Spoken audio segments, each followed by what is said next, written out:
fondo, con Maite Noriega. ¿Cómo está usted?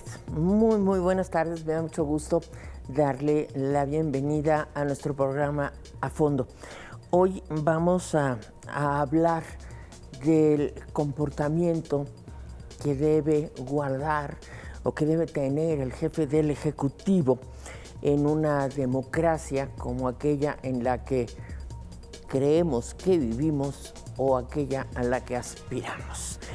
Yo quiero agradecer hoy la participación del maestro Arturo Luis Cosío Zazueta. Él es director del Seminario de Derecho Penal de la Facultad de Derecho de la UNAM. Sea usted bienvenido. Muchísimas gracias.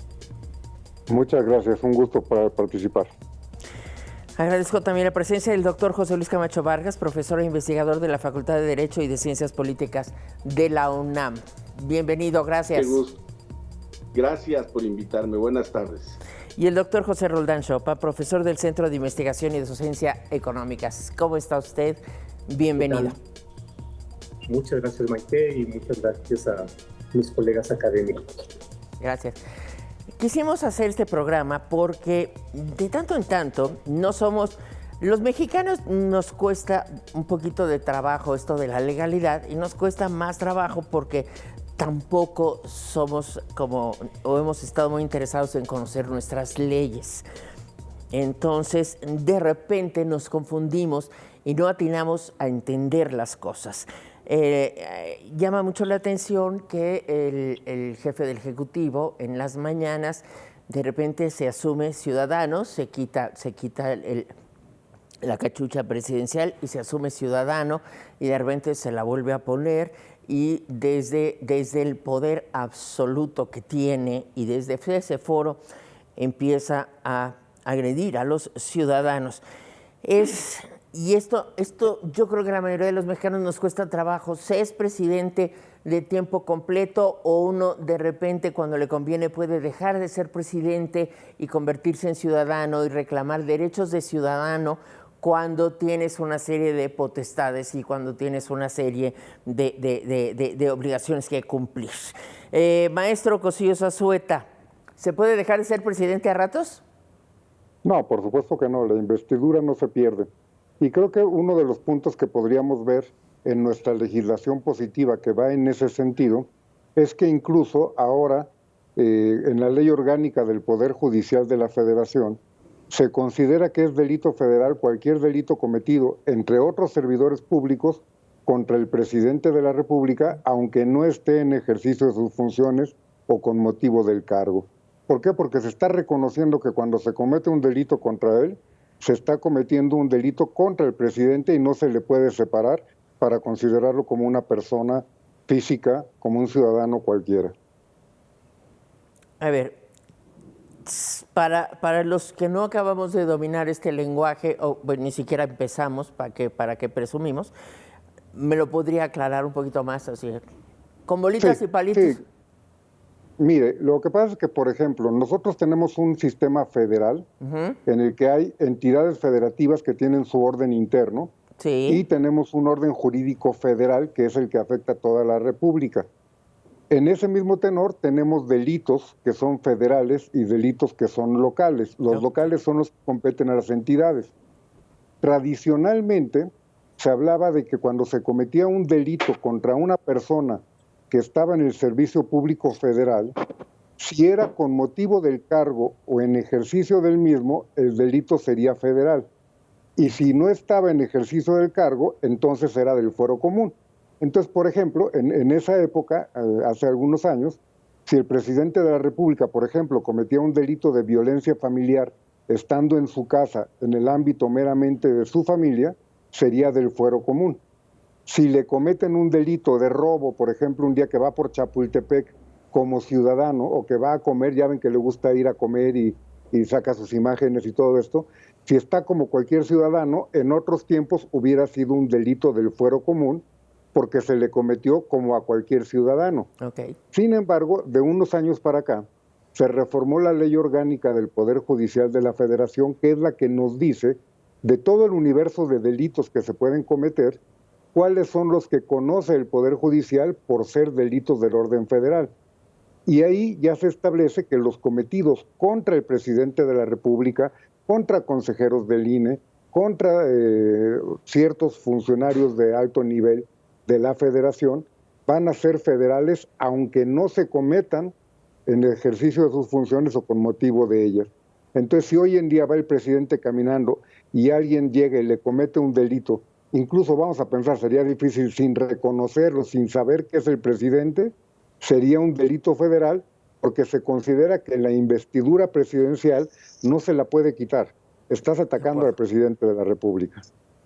De acuerdo, de acuerdo. Esto es interesante. Ahora, el presidente es presidente todo el tiempo y los delitos que se cometan en su contra serían considerados delitos federales. Ahora, yo pregunto, ¿se puede denunciar al presidente o se puede presentar una demanda en contra del presidente mientras el presidente está en funciones? Sí, sí se puede presentar una demanda. En el ámbito civil no tiene una protección constitucional como la tiene en la materia penal. En materia penal se ha hecho mucho escándalo de una reforma que se hizo al artículo 108 de la Constitución, en el que se amplió el catálogo de delitos por el que puede ser juzgado el presidente de la República durante el tiempo de su encargo. Antes solamente se le podía juzgar, siendo presidente, por traición a la patria y delitos graves del orden común, que son los locales. ¿De acuerdo? Quedaba excluido prácticamente de cualquier responsabilidad por delitos federales durante el ejercicio de su encargo. Terminando, se le podía juzgar. Ahora, con la reforma que se hizo a la Constitución, se le puede juzgar durante su encargo por traición a la patria, por delitos electorales, por delitos en materia de corrupción, y luego en una redacción que no es muy afortunada, le pusieron que por los delitos por los que puede ser juzgado cualquier ciudadano. Eso lo que tendríamos que entender es que podría ser juzgado por cualquier delito del fuero común, no por delitos federales, que son los que comete en ejercicio del cargo. Entonces, en ejercicio del cargo, mi interpretación sería, salvo la mejor opinión de mis compañeros de mesa, que no se le podría juzgar más que por traición a la patria, por los de corrupción y por los electorales. Porque de alguna manera, si hubiera quedado abierto para ser juzgado por cualquier delito, no se hubiera empleado esta denominación casuística. Se le podrá juzgar una vez que deje la presidencia por los otros delitos federales. Ok. Hasta que termine su encargo, entonces se puede judicializar. Sí. De acuerdo. Hay algo que nos preguntamos los ciudadanos, y es el hecho de que el presidente jura, cuando jura el cargo, jura guardar y hacer guardar la Constitución y las leyes que de ella emanen. ¿Qué pasa? ¿Este juramento tiene alguna validez legal? ¿Se puede demandar al presidente por no haber cumplido este juramento, por haber violado este juramento? José Luis Camacho. Gracias, mi querida amiga. Fíjate que veo muy completa la respuesta de mi querido amigo, el profesor Cosío. Simple y sencillamente yo quisiera ampliar, diciendo que desafortunadamente, cuando menos en este periodo administrativo, en estos 6 años, no va a poder ser juzgado por una declaración de procedencia el presidente de la República, por una sencilla razón. La mayoría en ambas cámaras federales, la mayoría relativa, porque ni siquiera es absoluta, no tienen la mayoría calificada, no quieren que tocar al presidente ni con el pétalo de una rosa. Yo creo que hay, y seguramente por esa es la razón de este programa, hay una gran preocupación, pero sobre todo hay una gran indignación de parte de la sociedad mexicana, porque estamos viendo lo inaudito. Yo no me cuezo al primer hervor, me han tocado muchas administraciones, cuando menos en los últimos 50 años, y lo que estoy viendo ahorita, o sea, no lo había visto ni siquiera en la hegemonía del partido gobernante por 70 años, vi cosas que se le pudieran parecer. Creo que el título del programa es muy acertado y es un gran reto siempre del Estado de Derecho que se cumpla. O sea, todos estamos obligados a que se cumpla la norma, pero fundamentalmente los gobernantes. Pero estamos viendo que en estos momentos hay un descaro, hay un cinismo, fundamentalmente por parte del Ejecutivo Federal, al no querer cumplir la ley, pero sobre todo al no dejarse cumplir la ley. ¿Cómo voy a creer posible que en esas violaciones que hace todos los días por la mañana, pregunta al INAI que si puede dar información que se encuentra resguardada por el gobierno, por los sujetos del gobierno, públicamente? Pues de inmediato los señores por unanimidad le contestan que eso no es posible. Ahí debería de haber un consejero o una consejera jurídica que nos cuesta a todos los mexicanos decirle: señor presidente, eso usted no lo puede hacer, ni siquiera lo pregunte. No está obligado el señor porque no es abogado, pero sí tiene un grupo de abogados que nos cuestan a todos y está haciendo lo inimaginable. Yo diría simplemente, es muy exacto lo que dice el doctor Cosío, pero lo que estamos viendo los mexicanos, mi querida Maite, amigos del auditorio, es inaudito, y estos días han sido espeluznante al ver cómo la Constitución, como tú bien dices, lo dice el artículo 87, está obligado, cuando toma protesta del encargo, a cumplir y hacer cumplir la Constitución y todas las leyes que de ella emanen. ¿Y sabes qué? No lo está haciendo. Esa es la verdad, mi querida amiga. Ahora, va la pregunta. ¿Se puede así impunemente violar ese juramento? Porque hemos visto que los diferentes presidentes y los diferentes encargados de las secretarías hacen un juramento similar e inmediatamente lo violan o lo violan reiteradamente. ¿Existe un castigo para quien viola este juramento o asumimos que es un mero formalismo y que da igual que se respete o no? Doctor Roldán. Mira, Perdón. A ver si el doctor Roldán. No se escucha, ¿eh? Si pudiera abrir su micrófono, doctor Roldán, por favor. Tiene toda la razón. Maravilloso. Un gran gusto estar con ustedes y procederé a contestar la pregunta. ¿Qué implica el juramento?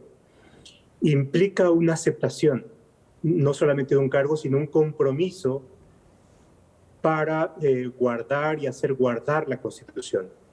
Y esto nos lleva a una especial vinculación que tiene el presidente y todos aquellos servidores públicos que llevan a cabo ese juramento de una obligación reforzada. Porque no solamente están obligados a cumplir con la Constitución, sino están obligados a hacer cumplir con la Constitución a otros. Y eso significa que tienen un poder para influir en otros. Entonces, a diferencia de cualquier ciudadano común y corriente, hay un doble compromiso, hay una doble función. Llamémosle si hay una obligación reforzada. Ahora, ¿eso qué significa? Que el juramento está relacionado con el contenido de la Constitución, y no solamente con el contenido de la Constitución, sino también con el contenido de las leyes. Y de otra normatividad. Planteo cómo se da esta vinculación. Vean ustedes.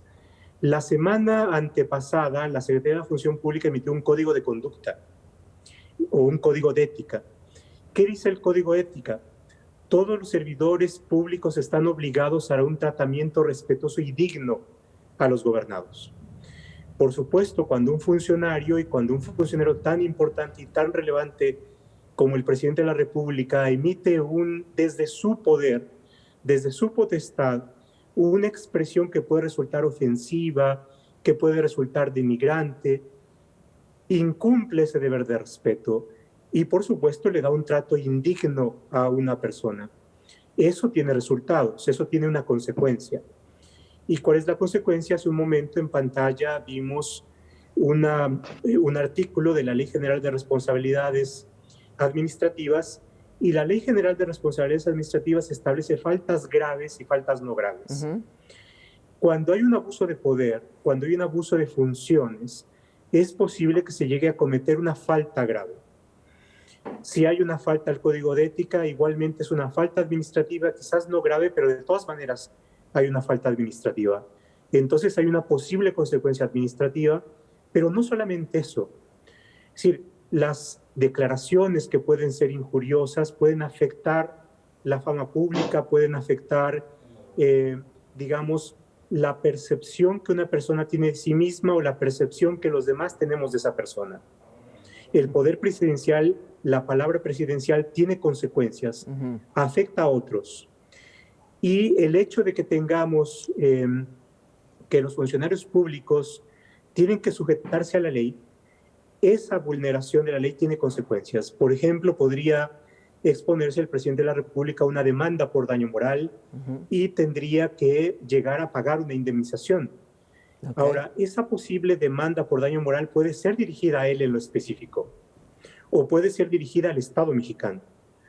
Y bueno, todos tendríamos con nuestros impuestos que terminar pagando las ofensas que a una persona provienen del presidente de la República. Y no faltará alguien que tenga la iniciativa de presentar una demanda por daño moral o una demanda por responsabilidad patrimonial del Estado. Y regreso a la pregunta que tú formulabas al inicio. Si es posible que el presidente pueda decir, a ver, yo actúo aquí como ciudadano, pero a la vez estoy actuando como presidente de la República. Y eso es incompatible. Okay. ¿Y por qué es incompatible? Porque el presidente de la República está sujeto al principio de legalidad. Precisamente por eso aceptó ser presidente de la República y se postuló y realizó el juramento de cumplir con ella. Se comprometió a cumplir con ella.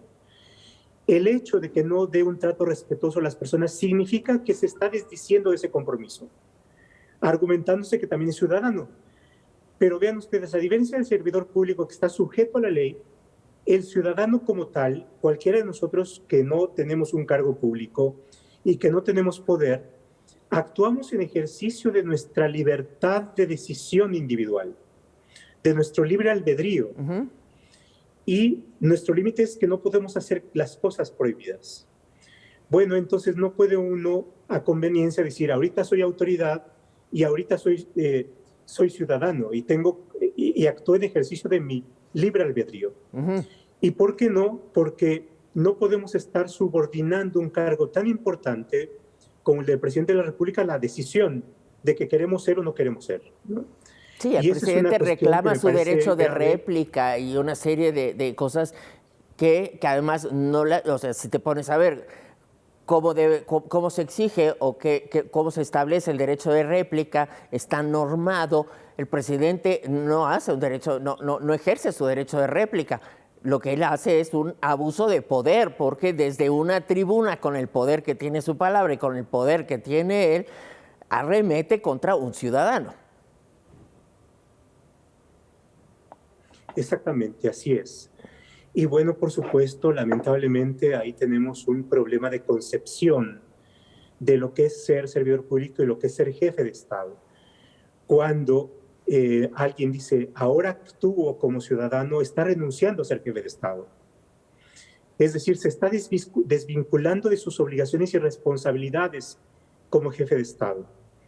El jefe de Estado tiene que ser respetuoso de tus ciudadanos. Claro. Eso no significa que no tenga la posibilidad de aclarar cosas y no tenga la posibilidad de contraargumentar, pero la contraargumentación tiene que ser en los términos de respeto, en los términos de verdad, de veracidad a los que está sujeto el servidor público. Bien. Nos damos cuenta de que en las mañanas, en Superorata, el presidente suele cometer faltas y suele incluso perpetrar algunos delitos, ya mencionábamos algunos, y ya vimos que sí podría ser demandado, pero podría judicializarse el caso hasta que el presidente abandone. José Luis Camacho, tú mencionabas algo y hablabas de precisamente lo que estamos viendo con este presidente. ¿Has detectado algunos delitos que se perpetran desde el podio en las mañanas en Palacio Nacional? Fíjate, mi querida Maite, amigas, amigos del auditorio, yo he detectado que el presidente es un corrupto. ¿Por qué digo que el presidente es un corrupto? Porque la corrupción es abusar del poder público y el presidente abusa del poder público. Así es que el presidente López Obrador es un corrupto. Y yo creo que lo que comentan los señores panelistas es muy correcto, es muy exacto, pero hay dos cuestiones, Maite. Hay una cuestión que es el ser y el otro es el deber ser del derecho. Y estamos hablando nosotros del deber ser, lo que debe de hacer el presidente, pero que no lo hace, lo que deben hacer los servidores públicos de alta jerarquía y no lo hacen. El artículo 128 de la Constitución dice, expresiones de muchos años, porque desaparecieron en 1983, lo de funcionarios públicos. Son servidores públicos de alta jerarquía, así le llamamos nosotros en la academia. Todos deben de protestar, cumplir la Constitución cuando toman el encargo. Yo diría, ¿cuáles son los servidores públicos de alta jerarquía? Pues a lo mejor de director general para arriba, todos lo tienen que cumplir, pero todos los mexicanos debemos de cumplir la ley, o sea, en eso no hay vuelta de hoja. Pero ¿qué es lo que está sucediendo? Que no se está cumpliendo la ley. ¿Cuántas denuncias? Una cosa es una demanda civil y otra cosa es una denuncia penal. Que yo sepa, bueno, pues no hay una denuncia penal en contra del presidente. Le hicieron una denuncia penal en contra de López-Gatell hace un par de semanas, pero no al presidente. En estricto sentido, como bien dice el doctor Cosío, pues podría presentarse cualquier denuncia de hechos ante la Procuraduría, ante la Fiscalía General o ante la Fiscalía de la Ciudad de México, pero no se podría ni siquiera investigar el presunto delito que haya cometido el presidente si no se le quita esa inmunidad constitucional de la que goza. Hace un año, un par de años, nos estuvieron dando a tole con el dedo, diciendo que ya el presidente podía ser enjuiciado como cualquier ciudadano. Es patraña. Ahora hay una serie de delitos que se le incorporan en el artículo 111 de la Constitución, pero ¿qué es lo que quiere decir?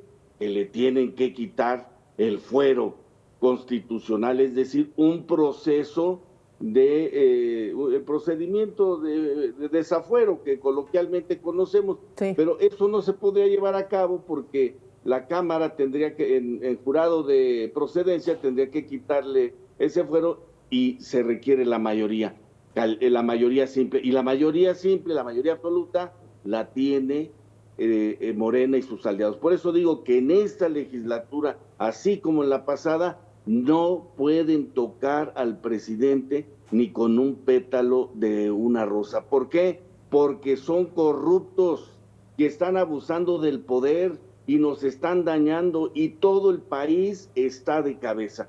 Eso creo que es lo fundamental que no está cumpliendo el presidente, ni sus servidores, ni sus colaboradores, que son servidores públicos de alta jerarquía, ni sus diputados, ni senadores, con la ley. Todos están contraviniendo la Constitución en contra del pueblo de México, mi querida Maite. Entonces, confirmamos, no se eliminó el fuero del presidente.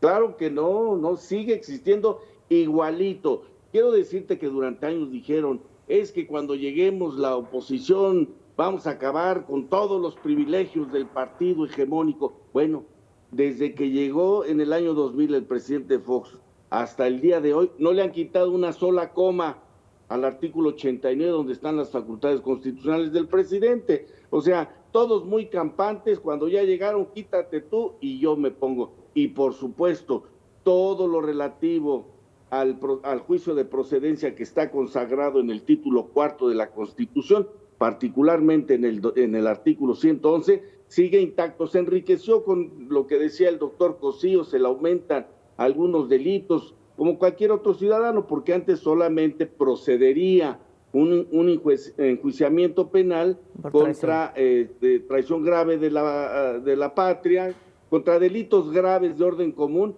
y traición a la patria. Pero puede proceder cualquiera, pero insisto, habiendo esto, ya vimos lo de su hermano, lo de la prima, lo del hijo, bueno, caramba, pues lo de los periodistas, lo de este señor Loret, que no es evidente, o sea, ¿qué se requeriría más? Pues simplemente el fiscal general de la República, ¿verdad?, se pusiera en su papel y actuaran, ya fuera a nivel federal o la señora aquí en la Ciudad de México, la procuradora, para que esto se tratara de enderezar, pero desafortunadamente no veo yo una luz, mi querida Maya. Maestro Arturo Luis Cosío, le pregunto, no sé si haya usted analizado o tenga claro por qué los mexicanos tenemos tanto conflicto con el respeto a la ley. Tenemos un problema con la legalidad, nos es incómoda la legalidad. Sí, desafortunadamente en México se tiene que fortalecer la cultura de la legalidad. Ahorita, por ejemplo, en la Facultad de Derecho se incorporó una materia para primer semestre en el que se habla de el ser universitario, lo que son sus obligaciones, sus derechos y la cultura de la legalidad. Me parece que es una asignatura fundamental porque todos los mexicanos tendríamos que ser convencidos de cumplir con la norma. Hace rato se hablaba de un Estado de Derecho y se ha dicho que un Estado de Derecho es aquel en el que tanto gobernantes como gobernados están sujetos al mismo orden jurídico. Y en ese sentido tendríamos que decir que todos tendríamos que cumplirlo. Y tenemos una sociedad en la que desafortunadamente se le busca la salida a la ley. Es decir, esto no es una cuestión solamente de los gobernantes. El gobernado mismo también le busca cómo hacerle. Se dice que quien crea la ley es el primero que crea el boquete para poder incumplirla, y lo hemos visto muchas veces. Pero ¿cuántas veces no hemos visto que el acto de corrupción que se da en el día a día, el ciudadano no lo ve mal, lo ve como un acto facilitador? Y el pretexto es decir, es que el trámite burocrático es muy engorroso, casi lo hacen adrede. Pero lo cierto es que sí tenemos una cultura de impunidad, una cultura en la que hay corrupción y no pasa nada. Entonces, y esto es muy sintomático con los problemas que decía el maestro Camacho, porque al fin y al cabo tenemos un gobierno que en el discurso supuestamente va contra la corrupción, pero a la mera hora no se le percibe que haya un ataque a la corrupción. Hablaba el maestro Camacho de situaciones con el hermano, con el hijo, con la prima, que independientemente que a nosotros no nos toca porque no conocemos expedientes, pero por lo que ha trascendido, se percibe que hay una gran impunidad porque no se ha realizado mayor investigación, a pesar de que aparentemente encontramos cosas muy claras, ¿no? Entonces, eso lo vemos ahorita a nivel de gobierno, y quizá lo que lastima es que sea el gobierno que habla de que ya se acabó la corrupción según el titular del Ejecutivo, y que ya no pasa lo que pasaba antes, pues siguen ocurriendo esas cosas, y ahora se ventilan, pero pues no pasa nada, simplemente tenemos otros datos, y de ahí no salimos. Pero sí es un tema que yo creo que tendría que ser un estudio sociológico para ver por qué tenemos tan arraigada esta idea de la ilegalidad y por qué no decirlo, de la corrupción. Aquí se habló de algo que me gustaría que nos explicaran, porque me parece que puede ser muy, muy importante para que los ciudadanos entendamos un poquito más. ¿Qué es el principio de legalidad y dónde podemos investigar sobre este principio de legalidad? José Luis Camacho. Sí, mira, mi querida Maite, se llama principio de legalidad a un principio jurídico que existe en la Constitución, que nos señala, tanto en el artículo 14 y 16, que todas las actuaciones de los señores servidores públicos deben ser motivadas y fundadas en derecho. Hace unos instantes comentaba el doctor Roldán el principio público de que los servidores públicos son de derecho público. Los servidores públicos solamente pueden hacer lo que la norma les obliga, pero los privados, los particulares, podemos hacer todo lo que la norma no nos prohíba. Así es que ese es el principio de legalidad, que todo esté conforme a la norma. En las sociedades modernas, democráticas, tienen lo que llaman el Estado democrático de derecho, el Estado constitucional de derecho, donde hay reglas para que se considere que hay un sistema democrático. Y uno de ellos, bueno, pues que haya elecciones, otro de ellos que haya división de poderes, otro de ellos que se respeten los derechos humanos y que los tribunales judiciales sean autónomos. Esos 4 puntos son fundamentales en cualquier democracia. Si nosotros revisamos los nuestros, bueno, pues a lo mejor no es tan claro ni tan transparente y no somos ninguna democracia moderna. ¿Por qué? Porque para empezar, lo de los derechos humanos es una cosa patética. Si nuestra Constitución se logró en el 2011 hacer un cambio de paradigma para que se defiendan todos los derechos humanos que deben de tener no solamente los mexicanos, sino todos los habitantes de la República Mexicana, pues no se cumplen. Estamos viendo esas canalladas que se le están haciendo en la seguridad médica a la gente, tantos niños, tantas personas. Bueno, no hay ni siquiera una aspirina en los centros de salud. Así es que no se está cumpliendo con la norma, porque cualquier estado o nación del mundo tiene que dar seguridad, tiene que dar salud y tiene que dar educación. Son las cosas fundamentales de cualquier estado en el mundo, mi querida Maite. Bien, pues muchas gracias. Voy a hacer una pausa y regreso con el doctor Roldán para seguir hablando de este tema, que además yo creo que este programa puede resultar esclarecedor porque nos ayuda a entender dónde estamos parados y por qué estamos viviendo lo que estamos viviendo, porque no es solamente responsabilidad de los otros, también parte de nuestro desconocimiento de la propia ley, de la norma y de las normas que nos rigen. Regresamos, estamos en A Fondo, acompáñenos.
Bien, ¿cómo lograr que un presidente respete la ley?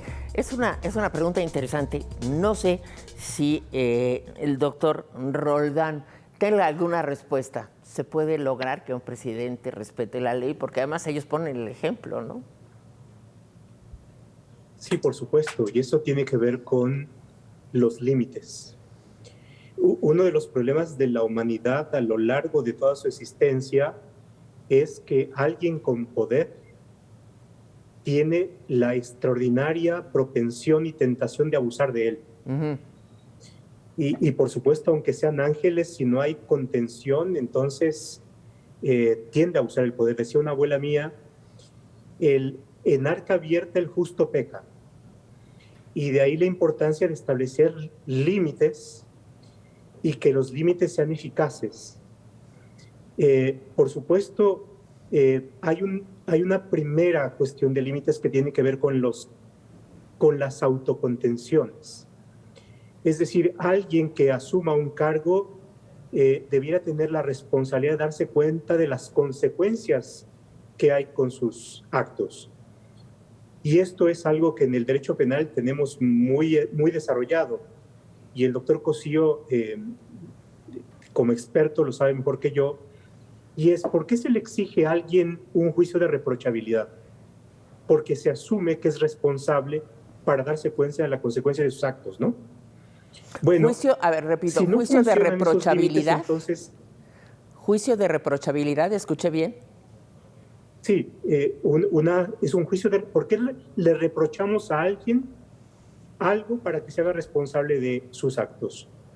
Bueno, porque estimamos que tiene la capacidad suficiente para percatarse de qué es lo que hace, porque quiere hacerlo, o porque no hace lo suficiente para evitar las consecuencias dañinas, ¿no?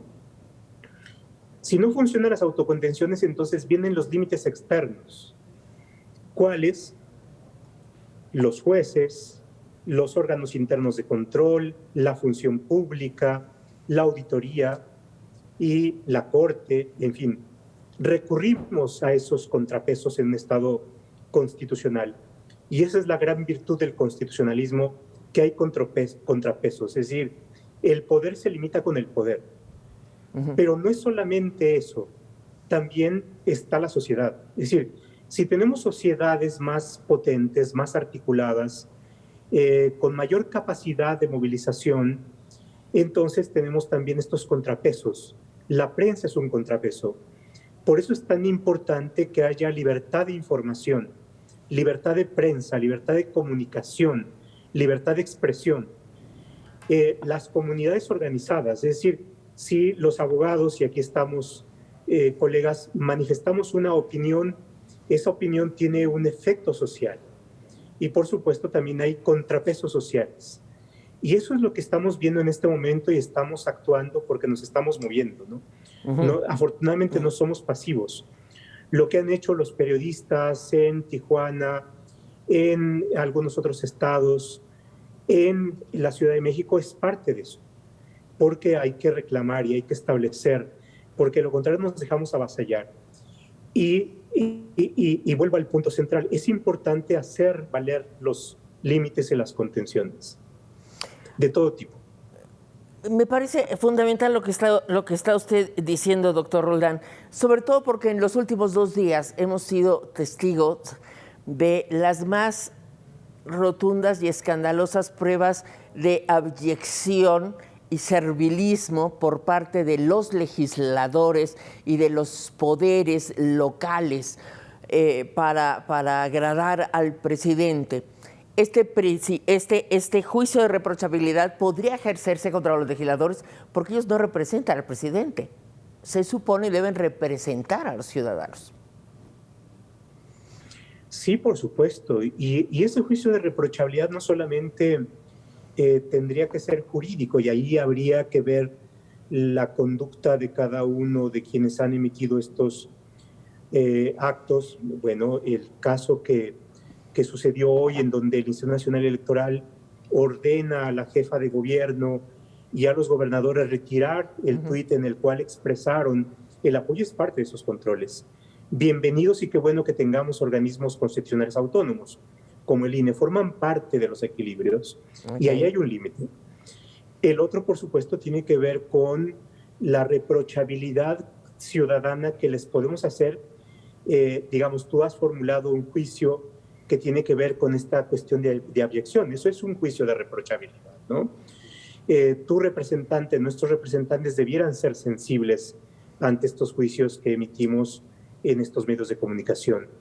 Y, por supuesto, qué bueno que se hagan porque forma parte también de la pluralidad social. De acuerdo. Bueno, ya vimos, gracias a la generosidad de nuestros panelistas, que, bueno, hay que contener al poder y que existen las herramientas y que, bueno, los ciudadanos, en la medida en la que estemos más enterados de cuáles son nuestras capacidades y cuál es nuestra fuerza, podríamos contener al poder. Se ha hablado mucho en los últimos días a raíz de este comportamiento del jefe del Ejecutivo, que pretende limitar las libertades y pretende violar los derechos humanos de un periodista y violar varias leyes. Y se habla, y mucha gente tiene miedo, y se ha hablado de que estamos al inicio o que estamos en los albores de lo que podría ser una dictadura si permitimos que el jefe del Ejecutivo siga actuando de ese modo. ¿Cuáles serían los riesgos o cuáles son los riesgos, para ponérnoslo en claro a todos los ciudadanos, de un régimen autoritario? Maestro Cosío Zazueta, si fuera usted tan gentil. Con gusto. Mire, cuando nosotros hablamos de un régimen, de un Estado democrático de derecho, estamos hablando de un régimen en el que se respetan los derechos humanos. Y aquí habría que decirlo, hablamos democrático en ese sentido, no democrático a nivel de electorelo. No se trata de hacer consultas y preguntarle a la gente. ¿Cuándo vamos a tener un régimen autoritario? Primero que nada vamos a hablar de una concentración de funciones en una sola persona o en un solo poder. Y es que para que haya un Estado democrático de derecho tiene que haber una real división de poderes y un respeto, y decían hace rato y decían bien, un sistema de pesos y contrapesos. Tenemos en nuestro derecho, en nuestro sistema jurídico, en nuestro Estado mexicano, 3 ramas del poder público, que son la legislativa, la ejecutiva y la judicial. Tenemos organismos constitucionales autónomos, como sería el Banco de México, como sería el Instituto Nacional Electoral, como sería el INAI, como serían las fiscalías, concretamente vamos a pensar la Fiscalía General de la República, que tienen funciones y que no están, son tan fuertes, son tan importantes, que no están adscritas a un poder, sino que son autónomos para poder realizar sus funciones. En este caso, los riesgos y los focos rojos están prendidos porque se ha visto primero que en los hechos, por lo menos, vamos a decir, se percibe que no hay una división de poderes entre el legislativo y el ejecutivo, porque el legislativo, en lugar de realizar una función de pesos y contrapesos, está viendo cómo defiende las decisiones del ejecutivo. Tenemos una situación que el Poder Judicial tendría que ser el que más tendría que ayudarnos a defender ante los actos arbitrarios del Ejecutivo. Y es donde viene la importancia de una Suprema Corte fuerte y de toda una estructura judicial también fuerte. Hoy en día, por ejemplo, tenemos una Suprema Corte que de los 11 integrantes, ya hay 4 propuestos, si no mal recuerdo, sí, por el presidente de la República, y que, por ejemplo, si ellos se comportaran de una forma, vamos a decir, favorable a los intereses del Ejecutivo, pues ya tendrían para bloquear una acción de inconstitucionalidad, porque ya no se podría juntar la mayoría calificada para que tenga efectos de supresión de una norma inconstitucional, una resolución de la Corte. Entonces, ahí tenemos peligros. Yo espero que estas personas se comporten como los juristas que son y que a la larga vayan votando en función de lo que sea su convicción y no por un compromiso con el presidente. Pero lo que me preocupa más es el ataque de los organismos autónomos. Creo que ahorita, por ejemplo, hemos visto de un tiempo para acá, y yo creo que todo el mundo lo ha notado, que hay una animadversión contra el Instituto Nacional Electoral, que hay una intención de reformarlo, y lo ha dicho el presidente. Sí, claro. Él habló de 3 reformas para esta segunda parte de su administración, y era adscribir la Guardia Nacional a la Secretaría de la Defensa, la reforma eléctrica y la reforma electoral. Él ha pensado en que este INE no sirve y hay que tener uno, que al fin y al cabo lo percibimos que es un INE a modo. Creo que ahorita el tema de la carta al INAI y de la respuesta que le da el INAI y cómo la recibe, y que incluso lo apoya la jefa de gobierno, porque la doctora Sheinbaum también dice, bueno, si no tienen facultades, hay que revisar sus facultades. Es decir, ya están tendiendo la cama para también atacar al INAI. Y hemos visto que, bueno, todos los organismos especializados en hidrocarburos, energía, competencia económica, están en la mira del Ejecutivo. Se está buscando que no haya estos organismos autónomos o, en todo caso, quitarles fuerza. Y muy en especial nos debe de preocupar la Fiscalía General de la República, porque uno de los grandes logros de una reforma política importante y para que el sistema acusatorio también pueda funcionar bien, supone esta independencia de la Fiscalía. Y aquí tenemos que tener una Fiscalía fuerte para que no obedezca los deseos y los impulsos del Ejecutivo, para que si hay una denuncia no la detengan, y por lo menos en el discurso lo que nos dejan ver es que se le manda una línea que se percibe que no hay un alto que le pongan diciendo no recibo línea. El doctor Camacho decía hace rato el tema de López-Gatell. Se denuncia a López-Gatell y viene la defensa en la mañanera, y viene la defensa del presidente diciendo no, es una persona honesta, tal, lo vamos a defender, y avienta todo el poder del Estado para defenderlo. Y la Fiscalía pues no dice nada. A lo mejor la Fiscalía va a decir, bueno, yo no puedo decir nada porque es una investigación en curso. Pero sí es preocupante que, por ejemplo, el presidente dice, sería bueno que la Fiscalía diera información de tal tema, y en cuestión de horas sale el comunicado de la Fiscalía.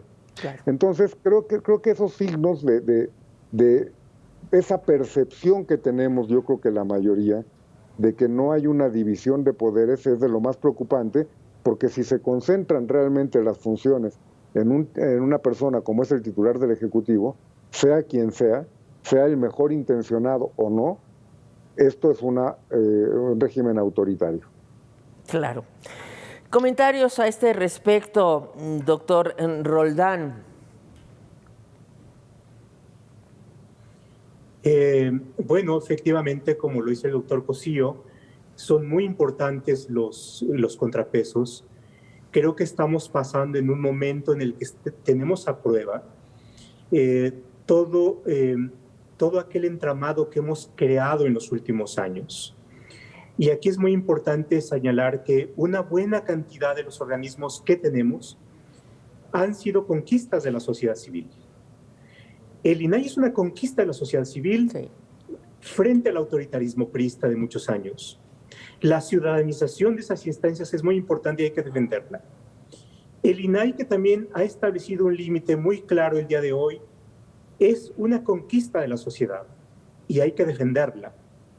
La autonomía del Banco de México se deriva de las crisis que sucedieron en los 80 y hay que defenderla.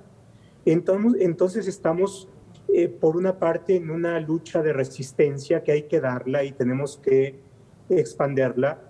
Y tiene que ver con esto último, porque si no existen esos contrapesos, si no existe la posibilidad de límites, entonces seríamos una sociedad avasallada.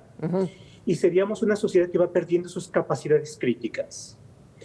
Cuando Maite señala y critica el levantamiento del dedo en la Cámara de Diputados por el solo hecho de que venga de una persona, es matar las capacidades críticas. Y cuando matamos las capacidades críticas, las alternativas políticas tienden a fenecer y a fallecer. Y en este sentido, por supuesto, no podemos desconocer la extraordinaria popularidad del presidente de la República, pero precisamente por eso es importante establecer límites y establecer contenciones. Porque personalidades tan fuertes pueden avasallar aún las propias capacidades de crítica y de autocrítica de sus partidarios. Y eso lleva a que cometan errores más grandes y que se vayan en la inercia. Pasa como, es el síndrome de la pendiente resbaladiza. Todos de niños supimos que cuando nos lanzábamos por la resbaladilla, había un momento en que ya no podíamos detenernos y más valía que siguiéramos porque si no terminaríamos con raspones nada agradables. Bueno, ese fenómeno puede pasar. Entonces es importante detenernos a tiempo para mirar sobre los propios errores, porque si no, sí podemos tener un gran retroceso. Y qué bueno que tengamos estas capacidades críticas. Gracias, José Luis Camacho. Fíjate, Maite, que comentabas de abyección de los diputados y totalmente los de Morena y sus aliados del PT y del Verde. Pero ¿qué me dices de los gobernadores que se atrevieron a firmar una carta donde hablan, yo creo que debido a su ignorancia, donde dicen que el presidente encarna a la nación, encarna a la patria, es un semidios el presidente, encarna a México? Oye, pues hay que decirle a estos señores gobernadores que no saben nada de derecho, que lean el artículo 39. La soberanía nacional recae en la nación, y la nación somos todos. El más modesto trabajador del campo, en el cerro más distante de cualquier civilización, ahí está la nación, ahí está parte de la soberanía. Así es que esa carta, seguramente a muchos millones, yo por supuesto que vivo en la Ciudad de México, nos indignó que la jefa de gobierno de la Ciudad de México se atreva a decir eso. Eso es lo más terrible. Ni en el priismo, en la época hegemónica, en todo ese corporativismo, jamás permitieron que alguien hablara así. ¿Cuál puede ser la solución? Bueno, pues que todas y todos los mexicanos nos fijemos muy bien en los próximos procesos electorales. Habrá elecciones en junio de este año, habrá elecciones en junio de 2023 y habrá elecciones en junio de 2024, para que votemos por mujeres y hombres con capacidad honorable. No se pueden improvisar a los servidores públicos gobernantes, tienen que demostrarlo con los hechos, porque mira, todos escuchamos, y aunque no votamos, yo en lo personal, por el señor López Obrador, pensé cuando ganó, pues a lo mejor es cierto, es justo que se ponga remedio a tantas atrocidades que siempre ha habido, no es cosa nueva, pero no se cumplió porque ya el presidente, otra vez, y lo que no dijo, ya están usando los aviones, ¿verdad?, del ejército mexicano, y está esa fortuna parada ahí en el aeropuerto internacional, que es el avión presidencial, que nadie usa. Se siguen usando las camionetotas que quejamos en la época del presidente Peña Nieto, las sigue usando este presidente. Vive en un palacio con todo lo que implica vivir en el Palacio Nacional, y viste tan elegantemente como lo hacía el señor Peña Nieto. Así es que yo creo que lo que ofrecieron, la gente tiene razón, estaba harta porque los del PAN y los del PRI no cumplieron, pero no era la opción esta persona. Así es que yo creo que el resultado, ahorita ya no podemos hacer absolutamente nada, porque yo no creo en este ejercicio que es más atole que cualquier otra cuestión de la revocación del mandato, que nos va a costar casi 4,000 millones de pesos a los mexicanos. Yo creo que hay que esperarnos, hay que ser muy prudentes, hay que ser muy ecuánimes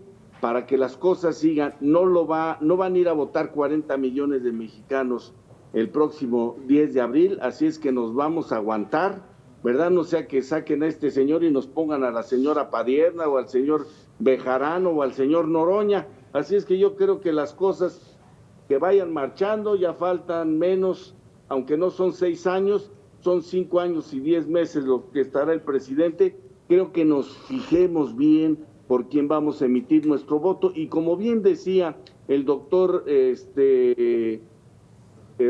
Roldán, creo que la votación, el sistema electoral que tenemos nosotros, que es una democracia integral, cuando hablan de democracia participativa, no, nosotros tenemos desde el 46, que es una aportación del secretario, cuando fue primera vez secretario Jaime Torres Bodet y maestro Lombardo Toledano, que la democracia no solamente sea un sistema electoral, sino que sea un medio de vida y que cada día se avance y se crezca más. Esa es nuestra democracia y es lo que queremos. Cuando emitimos nuestro voto, la sociedad quiere eficacia en los servicios que no se están cumpliendo, mi querida Maite. Gracias, José Luis Camacho.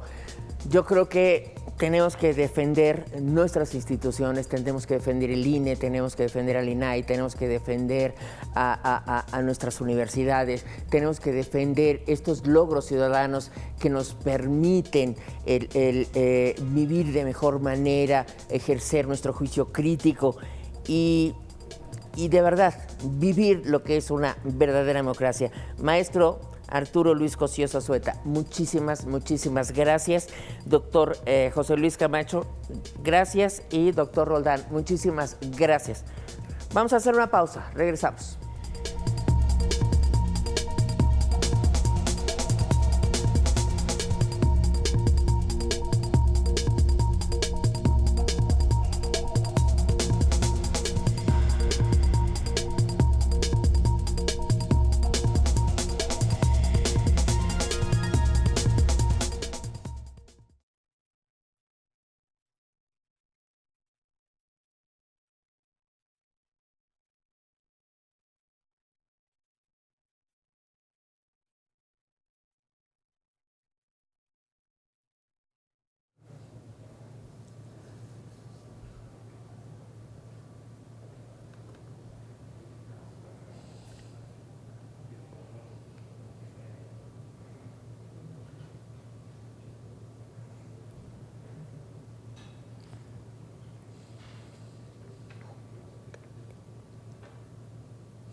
Sí.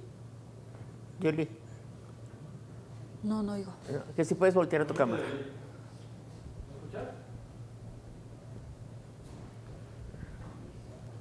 Que si puedes ver a tu cámara. Ya está viendo a su cámara. No. ¿No oye? Además de todo, sorda. Te lo cambio.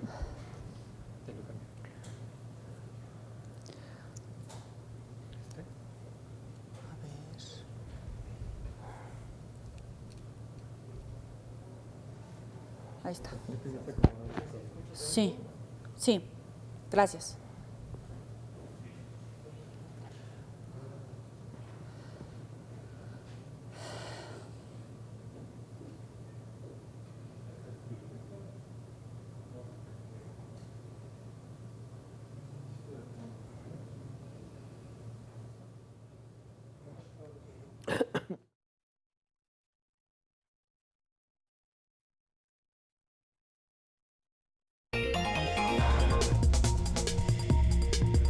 Bien, pues es así como llegamos al final de A Fondo, pero yo, como siempre, lo invito a que se quede en la señal de este canal. A continuación, Yoli Ramírez. ¿Qué tenemos contigo, Yoli? Maite, un placer saludarte. Vamos a platicar con el alcalde de Caborca por esta especie de toque de queda con la situación verdaderamente grave en esa zona, y también vamos a platicar en esta ocasión sobre si realmente vale lo que pagamos por el cruce de casetas, si de verdad las carreteras son seguras, si tenemos una buena intercomunicación entre los estados y las ciudades. De eso y más vamos esta noche. Vamos a hacer una muy breve pausa. Ya volvemos.